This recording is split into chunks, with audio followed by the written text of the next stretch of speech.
जय Shri Krishna, Radhe Radhe. Welcome back to my channel, जहां हम बातें करते हैं लड्डू गोपाल के भोग, वस्त्र और श्रृंगार के बारे में, पूजा पाठ से रिलेटेड। तो कैसे हैं आप सब? उम्मीद करती हूँ आप सब अच्छे होंगे और ठाकुर जी का आशीर्वाद आप सब पर हमेशा बना रहे। ऐसे ही आप सब पर कृपा बरसती रहे, आप यूँ ही हंसते और मुस्कुराते रहें। और अगर आप लोगों को हमारी वीडियो पसंद आ रही है तो हमारे चैनल को सब्सक्राइब करें, बेल आइकन अवश्य प्रेस करें ताकि आने वाली वीडियो समय से आपके पास पहुँचती रहे। वीडियो को लाइक करें, कमेंट करें और ज़्यादा से ज़्यादा शेयर करें। तो आज की वीडियो का टॉपिक है कि इस बार माता रानी किस चीज़ पर सवार होकर आ रही हैं, उनकी सवारी क्या होगी। तो इस बार जो है माता रानी किस चीज़ पर सवार होकर आ रही हैं और इस बार नवरात्रों में माता रानी जो है क्या वो रहेगा इसमें माता रानी का मतलब सवारी से रिलेटेड मैं आज आपको बताऊंगी। तो इस बार माता रानी नवरात्रों में घोड़े पर सवार होकर आ रही हैं। चलिए देर ना करते हुए इसी पे बात करते हैं हम। तो इस बार माता रानी आ रही हैं घोड़े पर सवार होकर। ऐसा कहा जाता है कि जब भी माँ घोड़े पर विराजमान होकर आती हैं, देश में थोड़ी उथल पुथल मच जाती है। तो नवरात्रि का जो है शुरुआत हो रही है 13 अप्रैल से होने जा रही है शुरुआत नवरात्रि की। 13 अप्रैल दिन मंगलवार पड़ रहा है। माना जाता है कि जब भी नवरात्रि इस दिन से शुरू होता है तो माता रानी का आगमन घोड़े पर ही होता है।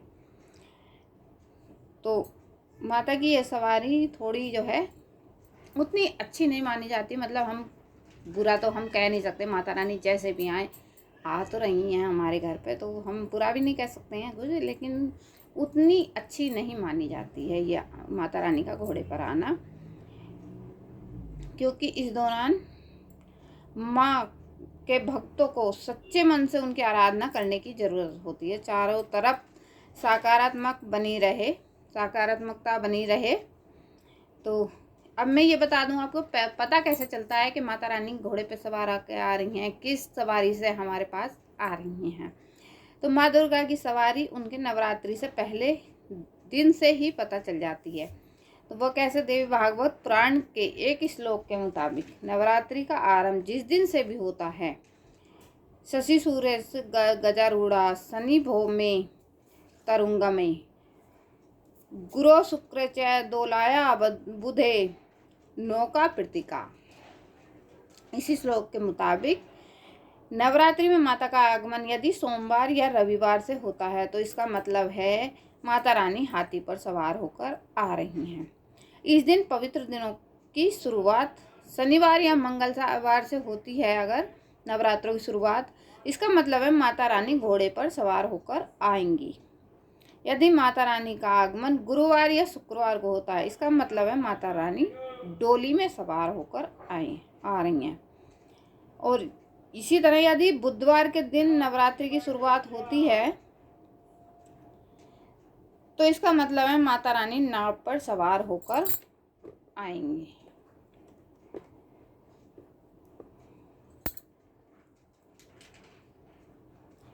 तो इस बार माता का आगमन घोड़े पर हो रहा है। माता रानी की सवारी घोड़ा है। माँ दुर्गा इस बार घोड़े पर सवार होकर आने वाली हैं। ऐसा कहा जाता है कि जब भी घोड़े पर विराजमान होकर आती हैं तो देश के लिए उतना शुभ नहीं माना जाता। इसके प्रभाव से सत्ता में उथल पुथल होने की संभावना भी रहती है। सत्ता में परिवर्तन होने के आसार भी बने रहते हैं। इसके अलावा पड़ोसी देश से थोड़े बहुत अनबन होने की भी स्थिति बनी रहती है। देश में भयंकर आंधी तूफान आने के भी आसार होते हैं, जैसे कि ज्वालामुखी वगैरह पड़ता है, उसके भी आसार होते हैं। तो और माता की वापसी होगी इस दिन। नवरात्रि का समापन होगा बुधवार के दिन। इसका मतलब है माता जाने की सवारी हाथी होगी। माता की यह सवारी ज़्यादा बारिश होने का सूचक मानी जाती है। तो इस बार वर्षा अधिक हो सकती है जो देश में। इस बार अन्न की कोई कमी नहीं होगी। मतलब धान वगैरह होते हैं जैसे बरसात में, तो इस बार अन्न की कोई कमी नहीं होगी। तो देखिए माता रानी घोड़े पे आए या चाहे जैसे भी आए, माता रानी आती हैं और माता रानी कभी कोई बुरा नहीं होता है, वो तो बहुत अच्छा होता है माता रानी का आना तो हमारे यहाँ। और चाहे वो घोड़े पे सवार होकर आए, किसी चीज़ पे सवार होकर आए, माता रानी कभी किसी का बुरा नहीं करती हैं। लेकिन हाँ, हम लोग सब सच्चे दिल से आराधना करने की ज़रूरत है माता रानी से। सारी कामना के साथ साथ ये कामना भी करें कि हमारे देश में सुख शांति बनी रहे, खुशहाली बनी रहे और सब ठीक रहें। जैसे ये भयंकर बीमारी कोरोना वगैरह चल रही है, इससे हमें मुक्ति मिले और ये बीमारी हमारे यहाँ से चली जाए, सब कुशल मंगल रहे, आपस में भाईचारा बना रहे, प्रेम बना रहे। ये माता रानी से अरदास अवश्य करें। तो चलिए मिलती हूँ न्यू वीडियो के साथ। जय श्री कृष्णा, राधे राधे।